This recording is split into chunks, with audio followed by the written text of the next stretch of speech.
ел болам десең, бесігіңді түзе. Ал ер болам десең, ойыңды, келбетіңді, стиліңді түзе. Өзіңнің қолыңнан келмей ме? Ендеше мен көмектесем. Дәулет 23 жаста. Инженер-механиктің оқуын тәмамдаған соң әскерге барып келген. Елордаға жұмыс іздеп келген жайым бар, бірақ еріншекпін дейді. Адамдармен жақсы тіл табысам. Танымайтын адамдар өзіме ұнамайтын ортаға түскен уақытта өзім жайсыз сезінемін. Өзімнен де болар, басқа адамдардан да болар. Еріншектікті өзгерткім келетін ең бір себебі. Дәулет, өзгеруге дайынсың ғой? Дайынмын. Бізді әрдайым жомарт көңілмен қарсы алатын Жомарт қазір Дәулеттің шаш үлгісін өзгертеді. Дайынбыз ғой. Қош келдің. Не күтіп тұрсың, қандай сезімдесің, Дәулет? Жақсы өзгерістер күтіп тұрмын. Жақсы сезімге.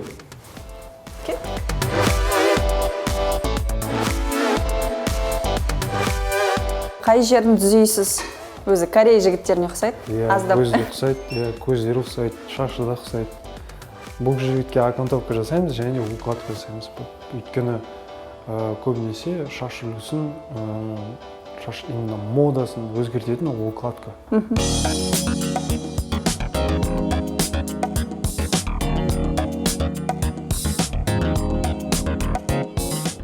Айта кетейік, шаштараздық Дәулеттің қосымша егерген жұмысы.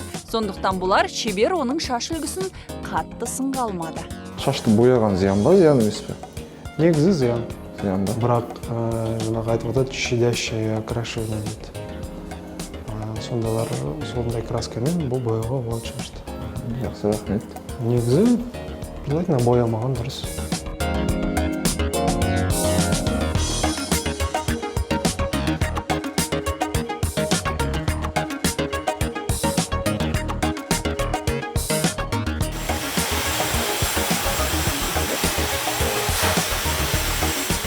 Дегенмен Жомарттың қолы бір жүріп өткен шаштың өзгеріп сала беретіні рас. Стилист Раушанның да кейіпкеріміздің ерекше сырт келбетін есепке алуына болады.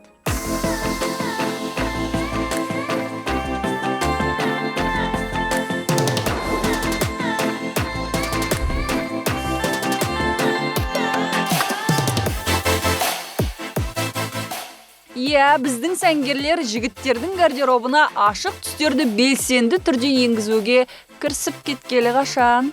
Данный образ мы решили стилизовать. Оңтүстік Кореяның поп жұлдыздарының стиліне ұқсаттық. Өйткені Дәулеттің түрі соларға келеді. Аяқ киім мен күрткенің түсін ақ қылдық, жараса кетті.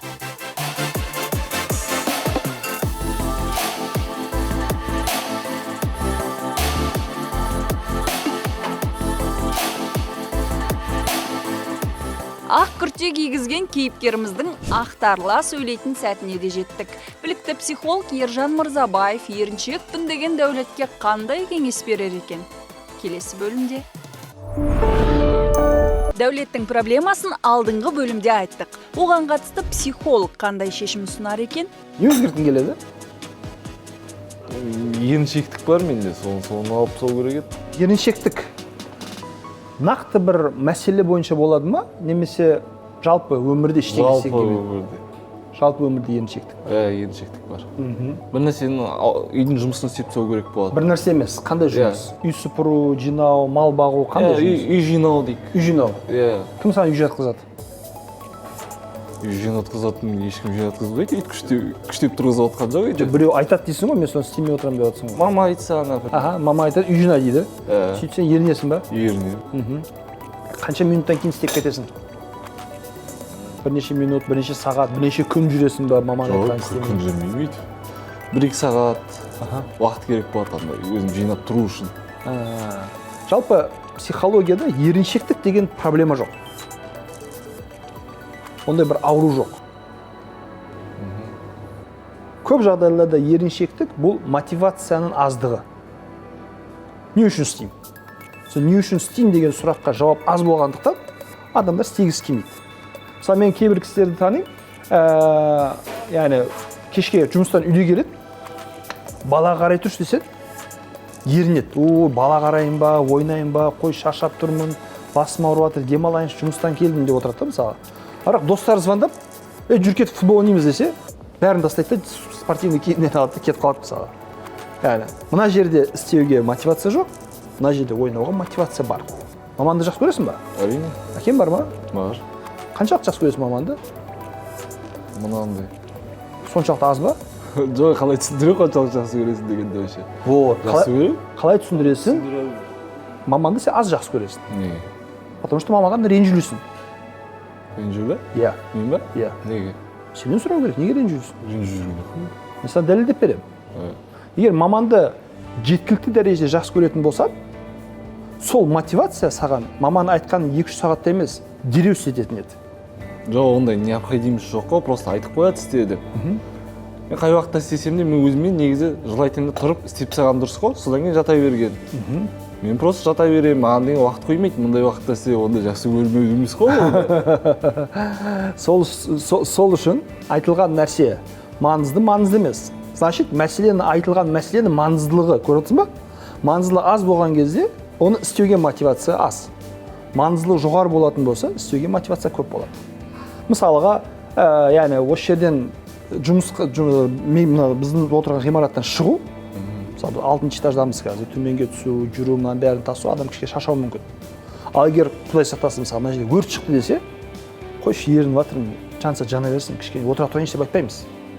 Мәселенің маңыздылығы тоже мотивацияны арттырады, еріншектікті жеңуге тырысады. Өрт жанып жатса деген уже мотивация емес қой ол. Мотивация?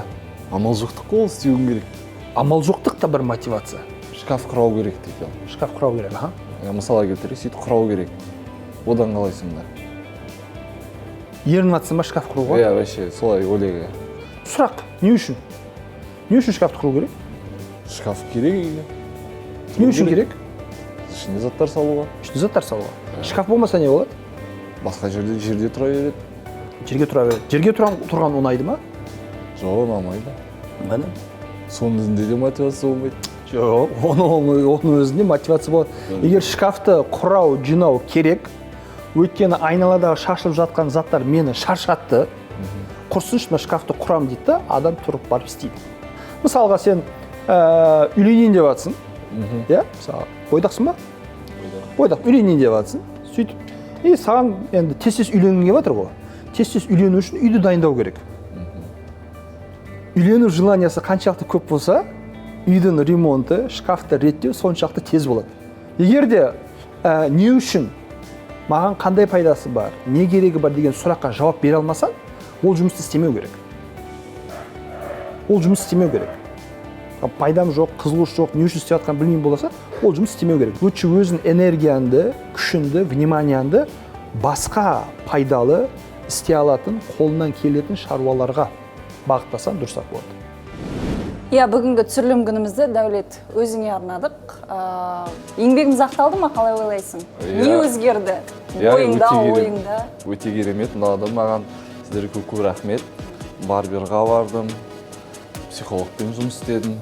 Өзіңмен жасты жігіттерге, ер азаматтарға қандай ой тастағың келеді біздің бағдарламамыз арқылы?